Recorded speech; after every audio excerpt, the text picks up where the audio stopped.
Endgame. Nag-video ko para masabi ko lang yung ano yung comment ko sa palabas. So, ang comment ko ay yes, napakagandang movie. Dapat yung panoorin talaga mga amigo-amiga. Kasi bakit? Basta ang ganda ng movie, nakakaiyak. Mixed emotions actually. Nakakaiyak, nakaka-excite, at saka nakakabigla. Yun eh. And then, tip ko lang no, sa mga hindi pa nakakapanood, yung mga hindi pa nakakapanood ng Infinity War and Captain Marvel, dapat mo nang panoorin yun para makarelate kayo sa Endgame or sa Avengers Endgame para mas masayang life. Okay? So, yun lang. Ang comment ko overall, maganda siya. May mga nangyari na hindi mo inaasahan.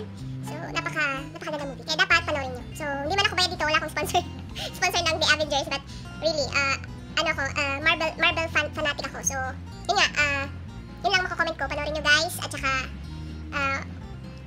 panoorin nyo yung mga previous movie ng Avengers, yung Infinity War and Captain Marvel. So, yun lang. At sana yung mga hindi pa nakakapanood, mag-enjoy kayo. At worth it talaga yung ibabayad nyo. As in, worth it. 3 hours, my gosh. 3 hours. So, kailangan, pag manood kayo ng movie, huwag kayong magbabanyo. Make sure na nagbanyo na kayo para wala kayong ma-miss na eksena. And then, what else? Magdala kayo ng pagkain. Damihan nyo kasi 3 hours. My God, walang gutuman dito. So, yun. 3 hours. And what else? So, yun. Magugulat lang kayo sa mga itsura nila. So, yun yung tip ko doon, mga itsura nila. So, yun lang. And, don't forget to like and subscribe on my videos. And, check on my YouTube account, please. And yun lang, mga amigo.